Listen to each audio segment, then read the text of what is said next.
Hello adventurers, going for a quick ride, a bit of a tour around the suburbs and the city. Not sure how much we'll do, 100 k's maybe. But we're going to head from here east and end up in the wine country, and then head south from there, maybe around the river, past the airport, around the river, and then make a decision on which way back up, heading north from there. So just in the warm-up phase. Just on the Ridley today. It's a nice bike, nice weekend bike. Nice sunny day. Bit chilly in the wind, but that'll come good. Got an easterly today.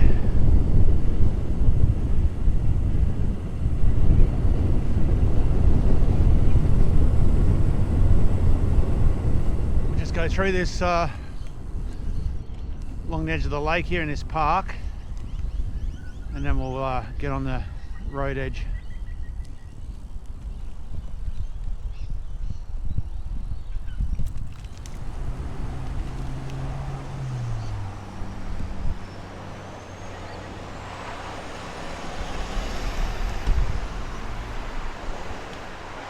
So we'll cross over and get to the other side. Alright, we'll get this road edge and we just got to head east for probably 30 odd k's. So this is Ocean Reef Road and this is the edge. So a lot of people don't like to ride the roads, but in Perth most of the roads have got an edge like this. It's pretty safe. I've literally never had an issue up to this point riding down this edge, even with trucks. Everyone just sticks in their lane or gives you space, and as long as you're in the right spot it's usually fine. But we can head all the way out to West One Road, and I'll turn south at West One Road. That road goes up north to Geraldton and then down south, hits the Reed Highway around to the airport if you want to go that way, or out to Malaga.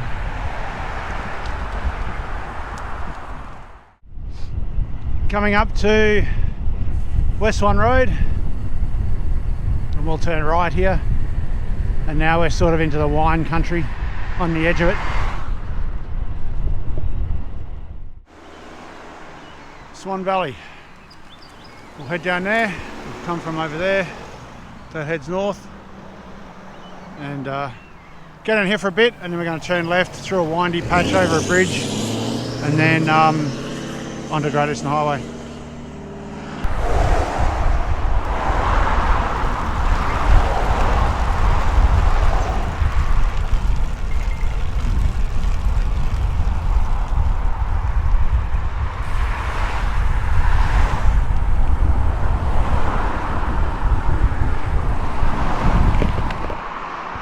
So this is a road, I think, goes down here to a little twisty part, and then we'll head across the Great Northern. It's a little winery, nice, neat outfit.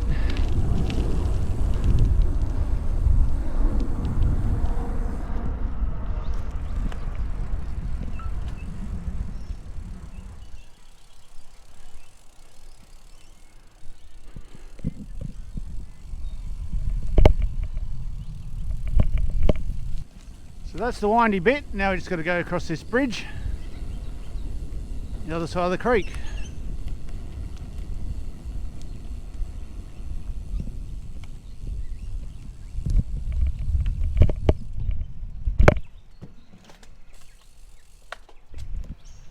There's the river, it's flowing.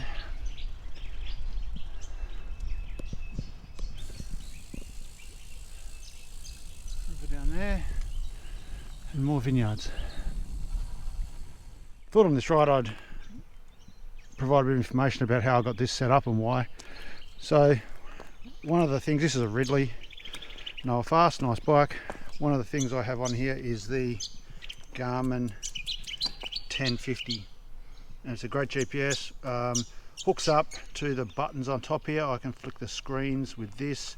You can click that, it goes one way, and click it back and it goes the other, and if you hold them in, it goes to the map screen and set up like that.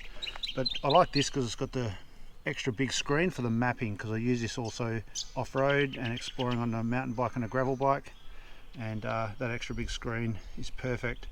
It's hooked up to a power meter and a heart monitor and a light and radar on the back. So if you like your mapping and you like a nice big screen and you're not too worried about the weight, definitely the 1050. It's a bit pricey for sure, like a lot of the Garmin stuff, but it hasn't let me down so far.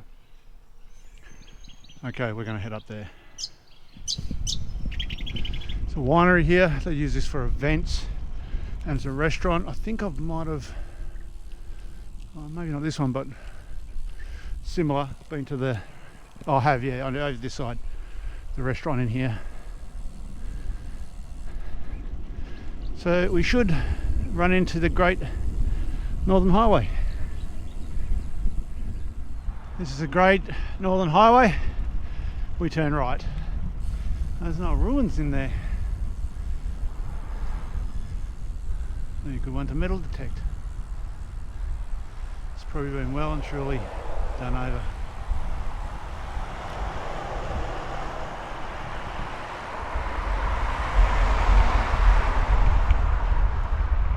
Alright, let's get to the other side, into the bike lane. Again, nice bike lane, like most of Perth. Even though it's a Great Northern Highway, it has a good bike lane.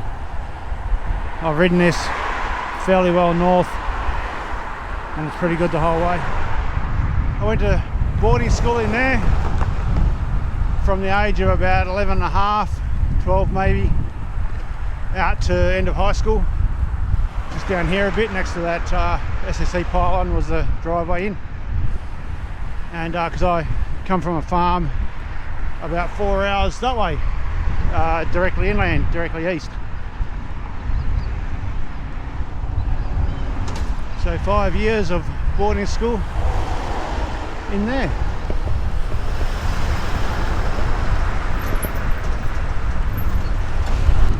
Let's see if we can catch this guy.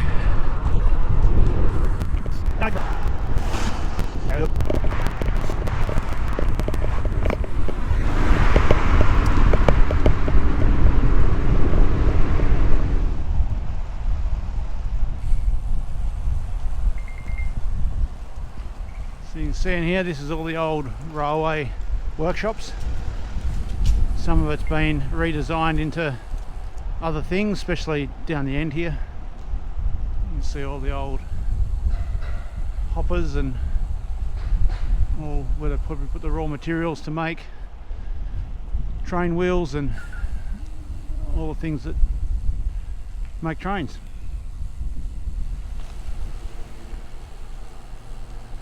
Down to the right there is some more commercial stuff, and then down here is a lot of the old stuff still. There's guys here that restore old tractors and things like that down here.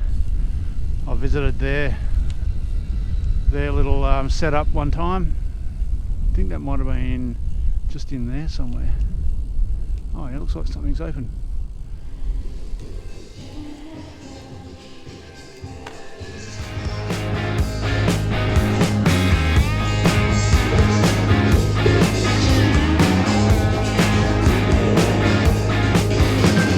Old stuff. Old tractor up there, back there.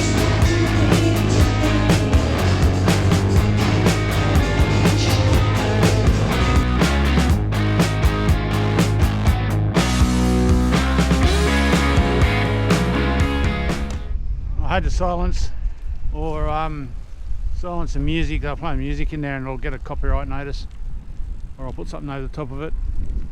Locomotive and rail car section where they repaired locos or built them, or both.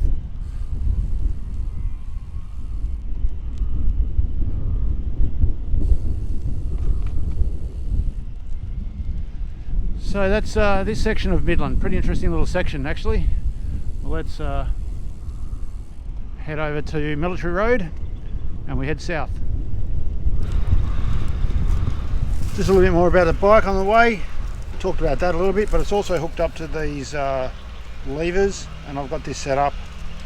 That front lever goes up or down the front chain ring. You don't need to use both, so I've got this back one set up as the bell. So there you go.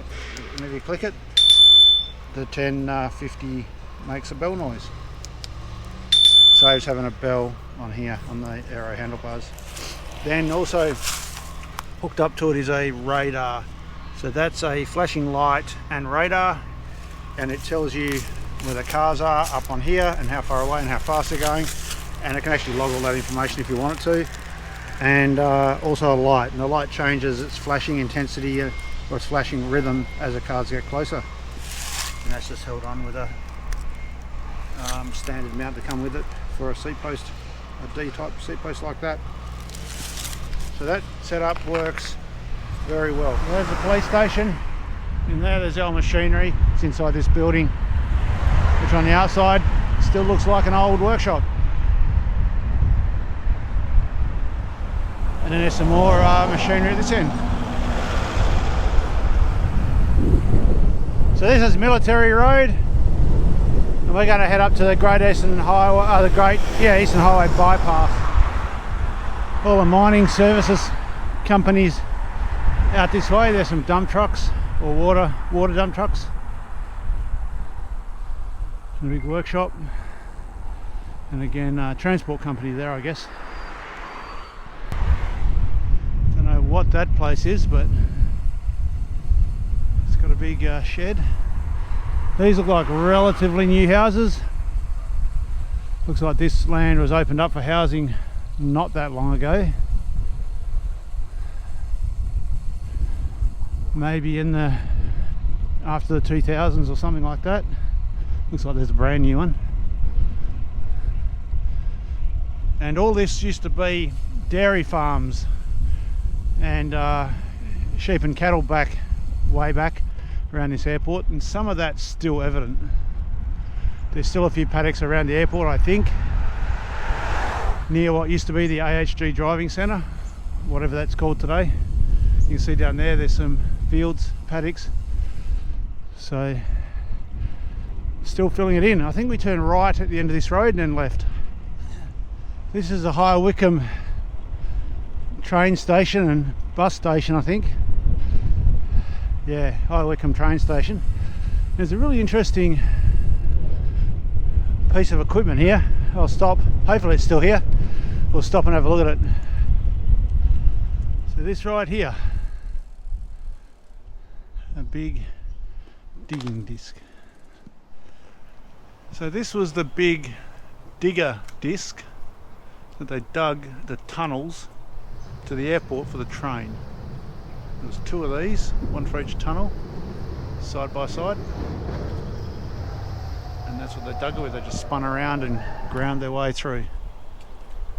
Fairly simplistic digger.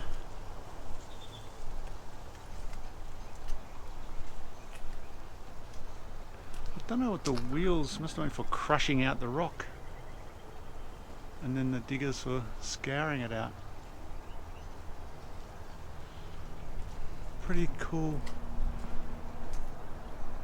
piece of gear to have here. Alright, we're going to head down there and we'll hit Tonkin Highway, and then we'll go under that, go to the Roe Highway, follow it to the train line, and then turn right. So while I'm stopped here, we'll go over another piece of kit that I have that I ride around with, and that's these bone conducting headphones. These are brilliant. They allow you to hear and hear music at the same time, and they don't block your ears. Some downsides. A couple of downsides is wind noise, but that's not too bad. I don't find that bad really. And then battery life. They do about 8 hours or so, and on a really long ride, a lot of the rides I do can be longer than that, so you just got to manage the battery, maybe turn them off for a bit, or you could take a charger, I guess. But they are excellent for riding. comfortable. You don't even know you've got them on, and you can hear everything around you.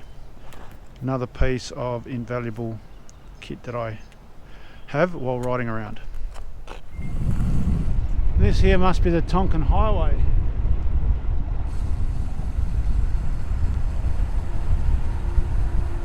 Now I've got to swing back around and find the bike path somewhere here. I think it's this one here.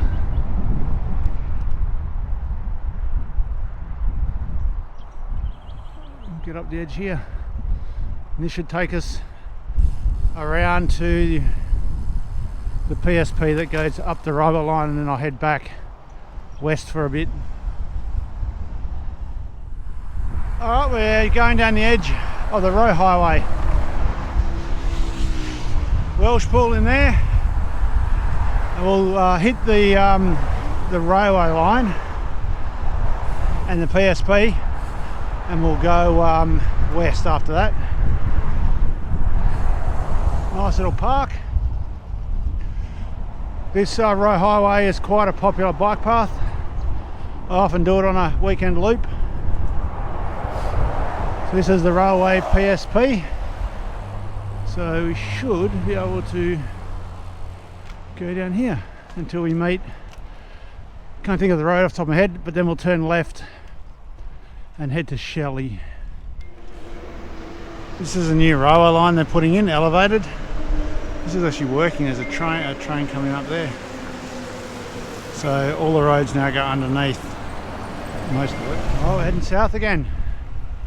We should hit and go over Albany Highway eventually, and then follow a little creek down and then cross the Canning River. We've crossed the highway and looking for the street to the right. So this one here, I think it's this one here.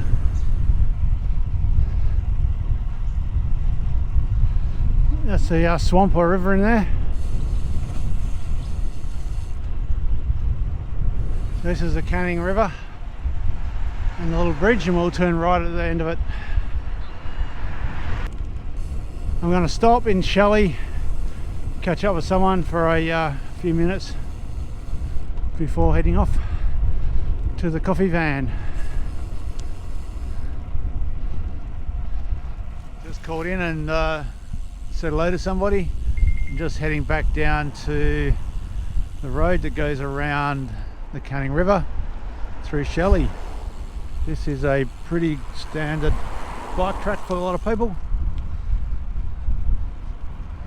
and we'll head up here until we go around the river and hit Roe Highway, and then we'll go around the edge, hit Roe Highway, and then make our way back around to the coffee van. All right.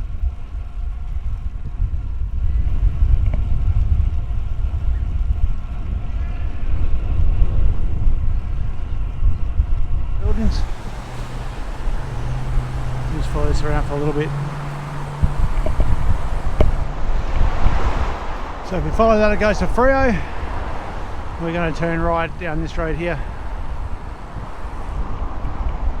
There's the river in there. Coffee van's just up here a bit. Coffee van should be here.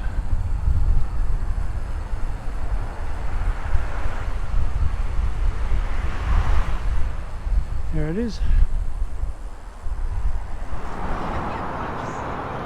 We're just having the coffee. I've had the toasty. Finish this coffee and then we'll head off. Just deciding whether I go up the freeway or whether I go to Freo and up the coast.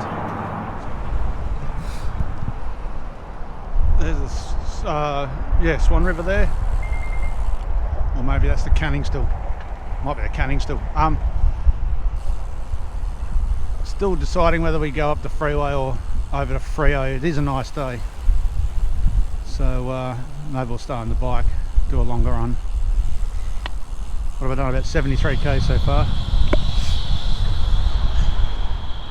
Coming up to, I think it's Sterling Highway, and then we'll go underneath the bridge and probably keep on going to Freo, I think, past the Raffles.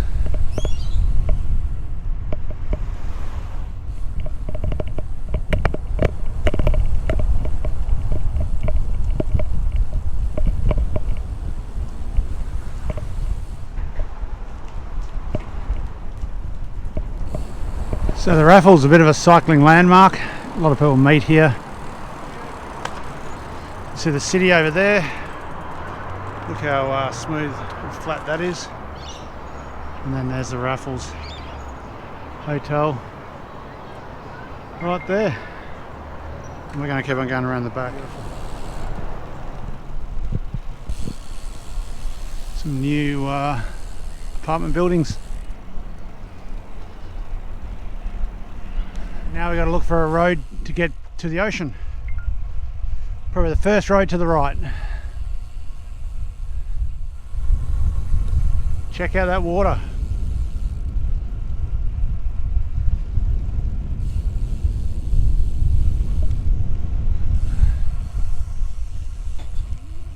So here we take to the bike path again and just follow the river edge. The road's over to the left. And then we go around a few buildings and come back out onto a road. We go around a few buildings,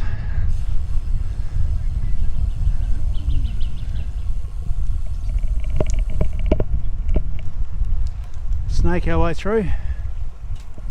Here you got to look in the mirror and go slow.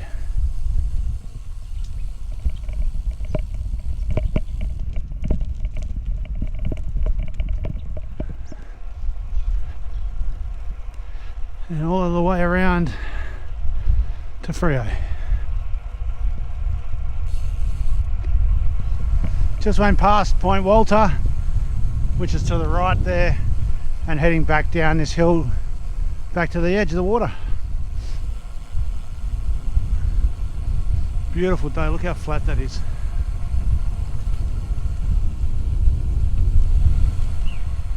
So we should be able to get onto the path down here somewhere. Crank our way to the top.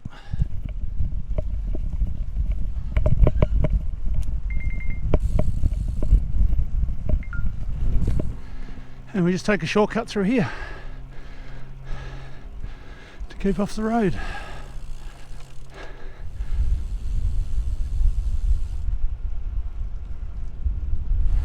Coming out of that driveway back there is where a guy come straight out onto this road and ran into me earlier this year. Didn't hurt me or anything, but pushed me right to the edge of that fence. But I probably got a dent in his car, and that was about as bad as it got, luckily.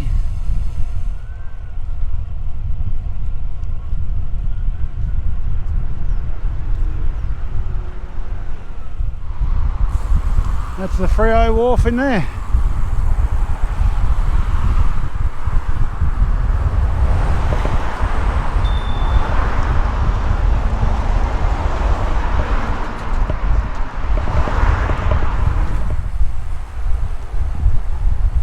So I hit the road up here, so I will put the camera away. So through the traffic and the busy part, now just on this mostly abandoned road. It's like a shortcut, and that'll get us to the bike path, which I'll take until trying to think of the road, or a bit further north, and then I'll stick to the coast and just head north into this slight breeze. Right, around here for a bit till we hit the really good path heading north.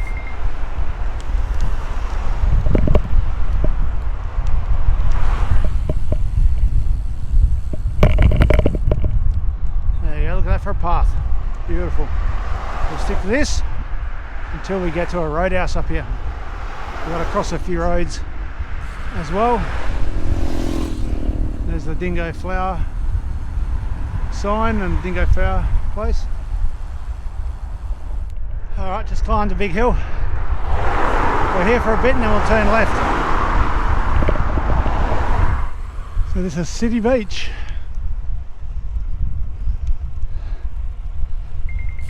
So this is Scarborough Beach, and there's the Scarborough Beach pool. And again, it's flat as a donut, flat as a pancake. Sorry, not a donut.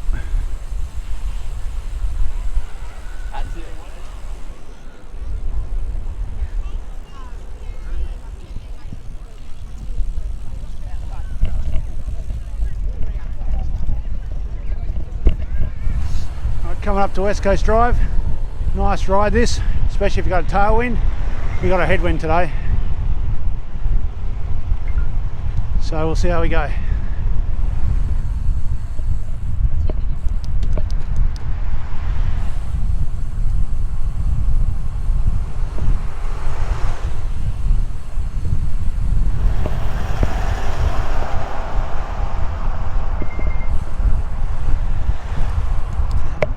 So we've come past Hillary's and we're now coming through Mullaloo Beach and the hotel and the park.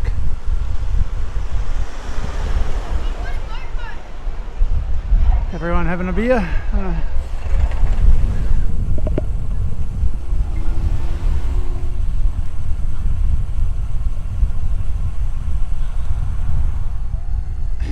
So it's a bit of a climb coming up there from the beach. Now we're on the descent and we're nearly home, about 8 k's to go. So given this is a straight run in, I'll leave it at that, and hopefully I've got enough video on this ride to put something together that's useful for someone who wants to do similar.